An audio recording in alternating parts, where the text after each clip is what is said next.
Brad Holmes does one thing well for the Detroit Lions.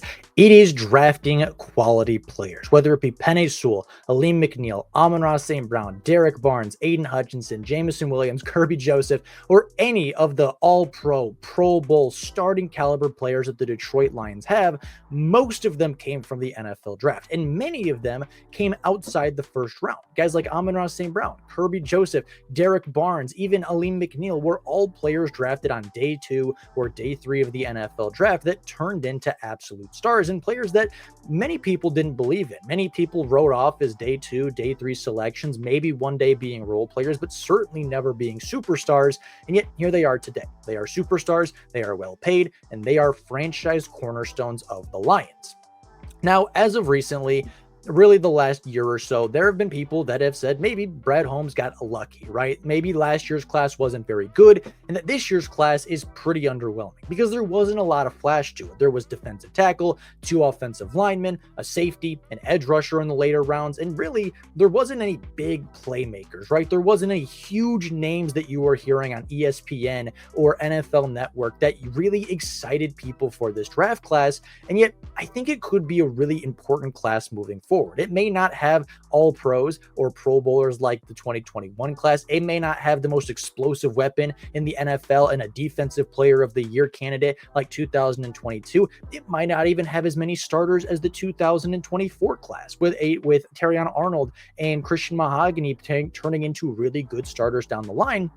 But I think this is a future-proofing class. This is a class that may not make the most immediate impact, but I think long-term absolutely will, and will be a big make or break for if the Detroit Lions continue their team success 3, 4, and 5 years down the road. And today I wanted to talk about rookie stat expectations, but also just career expectations. When should we expect these players to break out? When should we expect these players to start contributing at a major level? And what are those contributions going to be now? What are they going to be in year 2? What are they going to be in year 3? And just overall, what the expectations should be for this 2025 class. Because I think it's quite different than what 2021 was expected to do. It's different than what 22 and 23 and even 24 was expected to do. And the Detroit Lions are no longer in the position where they need their first round pick to be a superstar, to be relevant. They don't need to hit on 4 or 5 or 6 players in the draft to be relevant and be competitive. They're already there. So getting 1 starter, 2 starters out of this class, getting 3, 4 contributors out of this class is more than enough for what the Lions need. And I think they're going to get even more than that. So with that being said, let's get on into it. Taking a look at the 2025 class, just as a quick reminder, Tyleik Williams was the first round selection. Tate Ratledge was the second. Isaac Tesla, they traded up for in the 3rd round in a very controversial move. They drafted Miles Frazier in the 5th, Ahmed Hassanein in the 6th, and then Dan Jackson and Dominic Lovett, 2 Georgia boys, in the 7th round of the NFL draft. And many of these players likely won't play early in their career, and if they do, it will be in an incredibly limited situation. Starting off with Tyleik Williams, he is a fantastic run stopper. I think has some power to cause chaos in the pass rushing game, but realistically isn't going to put up massive numbers. This isn't an Aaron Donald situation. This isn't a Chris Jones situation. This isn't, a elite pass rusher coming into the NFL like Jalen Carter. This is a run stopper. This is a nose tackle. This is somebody that is going to make your run defense significantly better and make everybody around them better, even if the stat sheet doesn't show elite progression or elite numbers. I think Tyleik Williams will start for a majority of his rookie season, certainly up till about Thanksgiving when Aleem McNeil comes back, and then will take more of a backseat rotational role for the rest of his rookie year before really stepping into an advanced role in year 2. I think a rookie season of 30 tackles, 3 sacks, and 5 TFLs, primarily in the early seasons, but also helping out down the stretch, is more than enough to expect from your rookie defensive tackle. He is powerful, he is quick, he is twitchy, and I think the run defense will look significantly better next year, even if the individual stats do not. The Detroit Lions ranked 22nd in the NFL a season ago in rushing yards allowed per attempt. They didn't get many rushing attempts against them every game because they were winning by so much, but when teams ran the football and when the teams ran football the offense, it was really hurting the Detroit Lions. Josh Jacobs had 3 touchdowns. Kenneth Walker had 3 touchdowns. James Cook had 2 touchdowns. And elite running backs really hurt the Detroit Lions.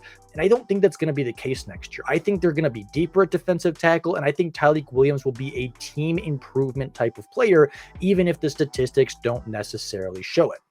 Tate Ratledge, I think, will be the starting center or the right guard. He's powerful. He's a great run blocker. I expect him to play in all 17 games and probably allow 2 to 3 sacks. I think that is a reasonable expectation for a player drafted as high as Tate Ratledge was. I think that's reasonable for a player starting center probably for the first time ever in his footballing career to make a couple mistakes early, give up a couple pressures, give up a couple sacks. Certainly he's not going to be an all-pro. Certainly he's not going to be a Pro Bowler, but I do expect a really strong rookie season. He's going to be a phenomenal run blocker. He's going to be a solid pass protector. And yeah, he's going to get beat a few times. Kenny Clark is probably going to take his lunch money 1 or 2 times. The interior of that Minnesota defensive line is probably going to beat him up a couple times, right? There are teams that the Lions are going to play. Jalen Carter and the Eagles are probably going to beat him up on the interior sometimes, but I think he's going to grow throughout the season. And really, Tate Ratledge to me is more of a year 2 to year 3 guy. This is your long-term center, so you're going to withstand some growing pains. You're going to go through a rookie season with ups and downs so that in year 2, so that in year 3, towards the end of his rookie year, you have a really strong, really solidified, young, powerful player on the interior to continue playing at the high level that Frank Ragnow left the offensive line within. Isaac Tesla is an interesting one because as much as the Detroit Lions gave away to bring in Isaac Tesla, they also don't really need Isaac Tesla right now. He is a big player with elite size and elite speed, elite hands, a great blocker, but was not very productive at the University of Arkansas. And quite honestly, I don't think will be very productive in Detroit. Amon-Ra St. Brown is fantastic. Jameson Williams is an explosive weapon. Guys like Sam Laporta will take targets away. Tim Patrick will take targets away. Even Khalif Raymond will take targets away from Isaac Tesla. And I don't think as the wide receiver 5, we're going to see Tesla do a whole lot. I think he'll be in on special teams. I think he'll be a good run blocker, potentially on red zone plays. I think he will earn and carve out a role throughout the preseason and be a star. But when the actual season rolls around, 10 catches, 130 yards, and a receiving touchdown, maybe late week 17 if the Lions already have a 1 seed or a playoff berth locked up. That's when Isaac Tesla could potentially start to shine through. But in big moments this season, they're going to go to St. Brown. They're going to go to Sam Laporta. They're going to go to Jameson Williams. They're going to go to Jahmyr Gibbs and David Montgomery and even Khalif Raymond and Tim Patrick before they look at Isaac Tesla. And Tesla, to me, is a year 2 and year 3 progression player. He's a player that is going to show up. He's going to earn his spot. He's going to earn his targets throughout the preseason. He's going to be a fantastic blocker for what the Detroit Lions need. And when Tim Patrick leaves the Detroit Lions, when Khalif Raymond starts aging out of the Detroit Lions organization, if Jameson Williams ends up being priced out of the Detroit Lions organization, we are going to see Isaac Tesla take a massive step forward. And it's going to be probably like Jameson Williams. Year 1 is going to be a little disappointing. Year 2 might not live up to the expectation that some people are going to put on him with his draft position, but year 3 and year 4, I think Isaac Tesla is going to be a really strong contributor to this team, and he's going to be a good player for a long time in the NFL.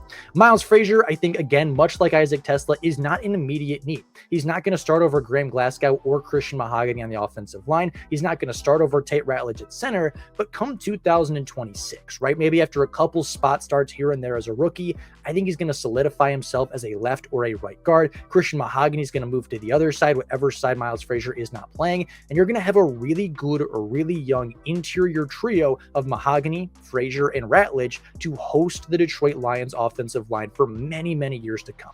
With Penei Sewell at the right tackle position and potentially Giovanni Manu developing at left tackle, that would give the Lions one of the youngest and best offensive lines in football if those players work out, and set them up for a lot of long-term success throughout their future and really throughout the next 3, 4, 5 seasons down the road. Miles Frazier, in my opinion, is more of a year 2, year 3 type of impact player as opposed to a year 1. Ahmed Hassanein, I actually think could be a more immediate impact player in year 1. He's a raw player, but he was super productive at Boise State, is probably going to be limited for playing time and limited for snap counts, but I think expecting 12 tackles, 2 TFLs, 2 sacks on the season in a year where there. He's going to find a rotational role. Maybe Marcus Davenport goes down. Maybe Josh Paschal goes down again. You get a little bit thin at edge rusher. I think Ahmed Hassanein is a healthy player. He's a player that's going to come in and play very well. And I do see big things for him moving forward. I think he could be an edge rusher too in the NFL. I think he can be a good run defender. I think he can be a splashy pass rusher. And even if year one isn't fantastic, I do see an immediate impact for Hassanein at some point throughout his rookie season. And then you get to the 7th round picks. Dan Jackson and Dominic Lovett probably won't play a whole lot. They'll get special team snaps. They'll get special team coverage tackles, but I don't see Dominic Lovett being a big weapon in the receiving core, much like, the reason I mentioned for Isaac Tesla, because he is the 6th, the 7th wide receiver on this roster. He might even be on the practice squad throughout his rookie season, not getting those opportunities. Dan Jackson, I think at best is safety 4, but could be a really good special teams contributor. Not a whole lot to say there, but I do think they will be good depth pieces for the Detroit Lions. I think they'll add quality to just the back end of the Detroit Lions roster, quality to this practice squad and the special teams, and I think they'll be good contributing players for as long as they are in Detroit. So overall, I think a good class. I think maybe one immediate impact player with Tyleik Williams, another with Tate Ratledge. So your first 2 picks are getting quite a bit of work early. I think Ahmed Hassanein and Isaac Tesla can be great rotational players kind of on the back end of their roster. And then you have guys like Miles Frazier, who's going to take a year or 2 to get there, but he's going to be quite good if he develops properly. Isaac Tesla is going to take a year or 2 to get there, but when he gets the opportunity, I think he's going to be ready for the moment to shine. And so overall, I think a good class. I think there is reason to be excited. There is reason to have big expectations for this group. And even if it isn't an all-pro, even if it isn't an Amon-Ra St. Brown breaking out, even if it isn't a Penei Sewell breakout, even if it isn't a Kirby Joseph breakout, I think the Lions have 3, maybe even 4 long-term starters from this class.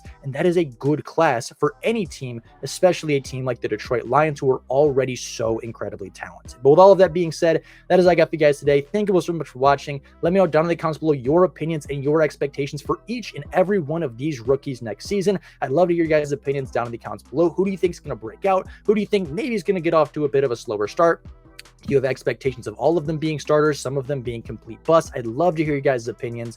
But all that being said, that's all I got for right now. Thank you all so much for watching. And until next time, and as always, go Lions.